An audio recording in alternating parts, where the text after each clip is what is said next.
Pematang Pau 20 minit. Dan Yang Ketua, terima kasih. Saya bangun untuk menyatakan sokongan terhadap usul yang dikemukakan oleh Yang Berhormat Perdana Menteri untuk membatalkan, bukan mengungkaikan seperti mana yang disebut dalam kertas usul ini, peristiharan proklamasi darurat 123 yang dibacakan sebentar tadi oleh Yang Berhormat Perdana Menteri. Inilah selaras dengan perkembangan dan kematangan politik negara dan janji Yang Berhormat sendiri, walaupun belum beliau jelaskan apa yang maksud tersirat dalam ucapan yang berkenaan.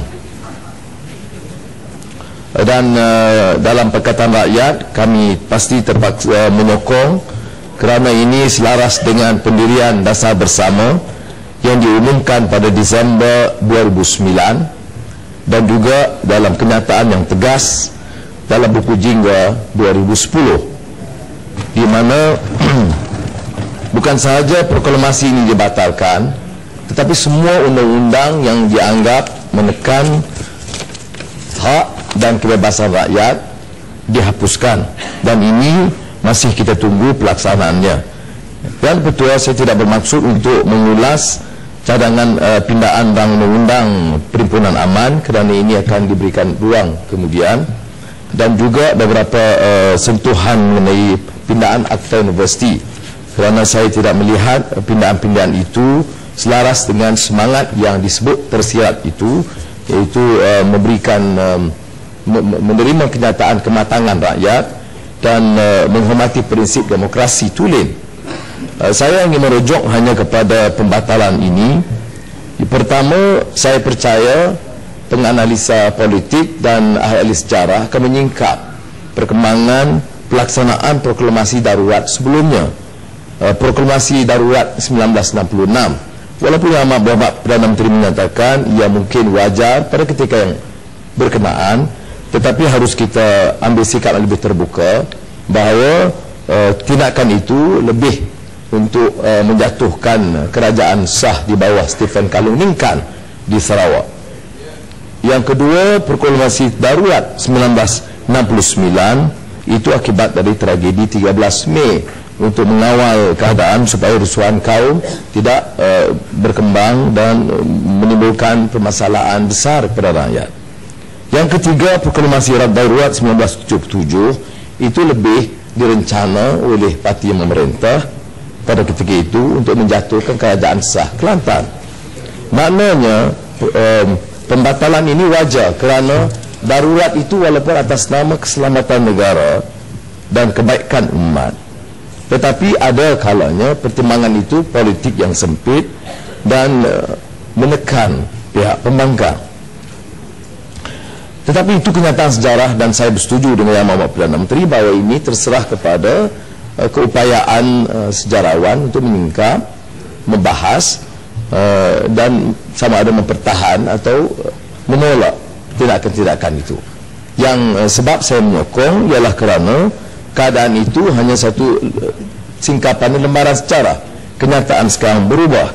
Walaupun persoalan yang dibangkitkan ialah mengapa yang mengambil masa sekian lama untuk kita batalkan undang-undang yang disebutkan tadi. Masalah yang dibangkitkan dan saya pun kerana pengertian pertimbangan Yang Berhormat Perdana Menteri kerana beliau hadir, iaitu mengapa Permatang Pau minta mencela Permatang Pau dengan semangat ini. Yang Berhormat Padang Serai, Permatang Pau biar Permatang Pau habiskan minta mencela Permatang Pau. Padang Serai ini selalu diam, tapi kalau Perdana Menteri ada dia bukan hebat. Permatang Pau minta mencela Padang Serai, jangan ganggu Padang ini Serai. Permatang Pau kata kebebasan bersuara. Kalau kebebasan bersuara dengar dari Padang saya. Serai, kita tidak masalah Padang Serai itu ganggu. Ini tolong Padang pejuang, Serai. kononnya pejuang kebebasan bersuara. Sudahlah Padang Serai dulu. Sila. Yang Berhormat. Ini Permatang Pau Yang Berhormat Padang Serai. belakangnya semua. Dodol semua buka mulut. Apa Kalau Yang Berhormat kita Padang bagi tambahan waktu, okey. Kalau tidak, masa tak mengizinkan. Terima kasih Padang Serai. Sila teruskan. Saya menyentuh tentang beberapa cadangan yang disebut oleh Yang Berhormat Perdana Menteri, iaitu semangat demokrasi yang dipertahankan. Tetapi kenyataan-kenyataan yang dibuat, termasuk dalam usaha meminda Akta Keselamatan Dalam Negeri dan Akta Perhimpunan Awam, itu tidak konsisten, tuntas dengan semangat yang dizahirkan dalam ucapan penting Perdana Menteri pada malam 15 September. Umpamanya, kecenderungan Menteri Dalam Negeri membawa Patriots Act menunjukkan sama ada kedangkalan atau kejahilan makna Patriots Act yang terpakai untuk bukan warga negara Amerika Syarikat. Ini perkara basic pun nampak kurang dimengerti. Jadi mau digunakan pindaan yang di dalam Akta Keselamatan Negeri yang melibatkan kedudukan warga negara Malaysia. Itu pertama. Keduanya tentang UK legislation yang dikaitkan. Itu juga bagi negara, bagi rakyat ataupun penduduk yang tak dapat dikirim keluar, ataupun kalau dikirim dipastikan ada penyiksaan yang teruk oleh negara berkenaan. Jadi pengecualian ini tidak dilihat dan diteliti oleh Menteri Dalam Negeri, sehingga menyebabkan beberapa cadangan peruntukan itu, walaupun akta darurat dibatalkan dan kita menyokongnya, tetapi beberapa cadangan pindaan akta yang mau diperkenalkan atau akta baru itu masih bersifat mengongkong dan membelenggu hak rakyat. Ini ditekankan juga oleh Perdana Menteri, umpamanya dalam pindaan akta universiti masih ada satu kecenderungan sikap untuk masih membendung dan menyekat, walaupun mahasiswa banyak yang sudah menjangkau umur yang lebih sampai dari, bila pun tak puas hati lah umur mengundi.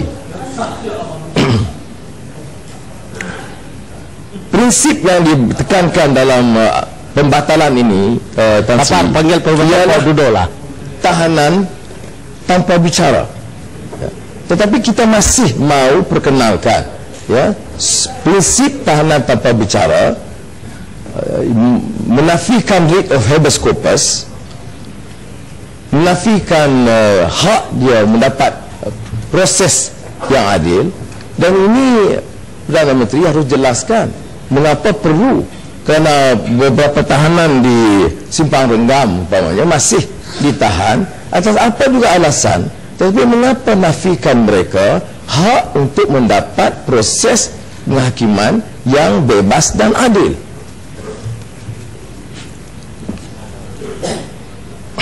Sebab itu saya ingin menggesa Yang Berhormat, kalau semangat ini mau dipertahankan, maka ini haruslah konsisten dengan semua tindakan dan pindaan berikutnya. Umumnya dalam di negara kita, termasuk pembangkang Pakatan Rakyat, bila diumumkan kaedah pertamanya prinsip merubah sistem, menghormati kematangan rakyat, hak rakyat bersuara, itu dia berikan dukungan. Tetapi kenyataan berikutnya seperti mana yang diumumkan itu bertentangan dengan semangat yang disuarakan. Soal pembatalan ordinan darurat ini tidak menjadi permasalahan besar kerana ia tidak digunakan pakai, tidak terpakai. Berbeza dengan Akta Keselamatan Dalam Negeri, Akta Perhimpunan dan Undang-Undang Perhimpunan Awam yang mau dibentangkan, itu walaupun Perdana Menteri menyebut bahawa ini suatu kelonggaran besar, tetapi Perdana Menteri mungkin tidak ada teliti provision yang menyebut bahawa hukuman itu lebih berat walaupun tidak di penjara, tapi hubungan sehingga RM20,000, dan berikan awal-awal dah sekatan tak boleh ada perhimpunan di jalan. Jadi sebab itu saya ingin hanya memberikan sokongan, tetapi memberi peringatan dan meminta Perdana Menteri memberi penjelasan dan penegasan yang cukup jelas bahawa tidak akan diperkenalkan undang-undang yang bertentangan dengan semangat yang dilafazkan, yang tersirat, yang disebut oleh Perdana Menteri bahawa Malaysia adalah negara demokrasi yang seharusnya sudah matang dan harus terima kenyataan bahawa perkembangan dan senario politik dunia juga berubah.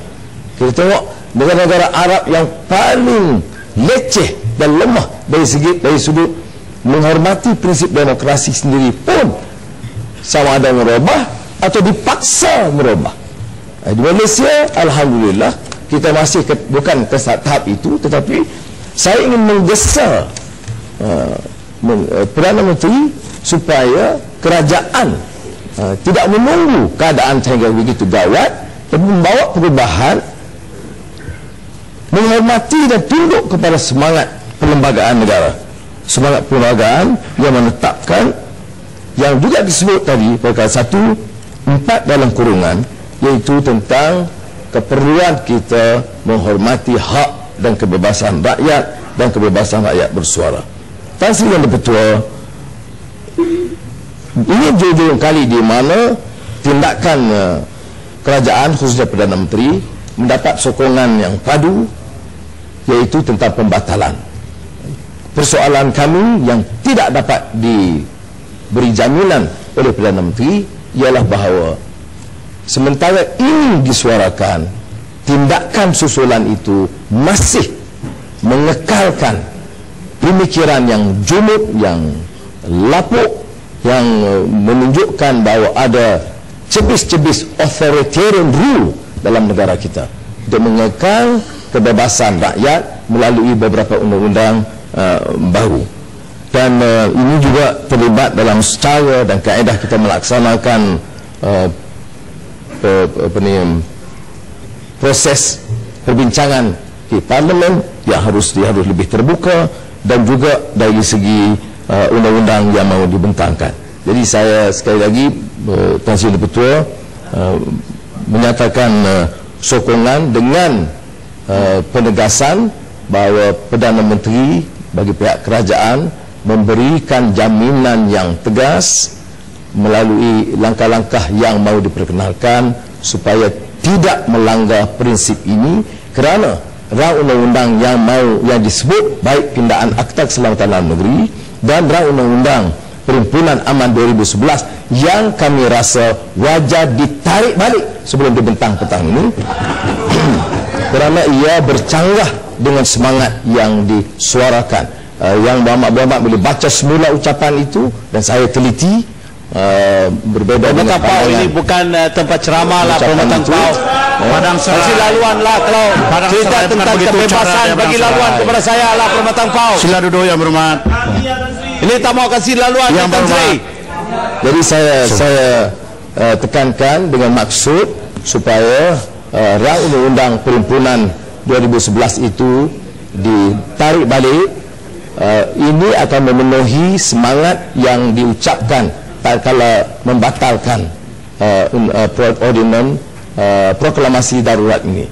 Kalau tidak, sementara kita batalkan dengan semangat menghormati demokrasi, undang-undang kita bentangkan petang nanti ada ciri-ciri yang bertentangan dengan semangat yang diumumkan. Terima kasih.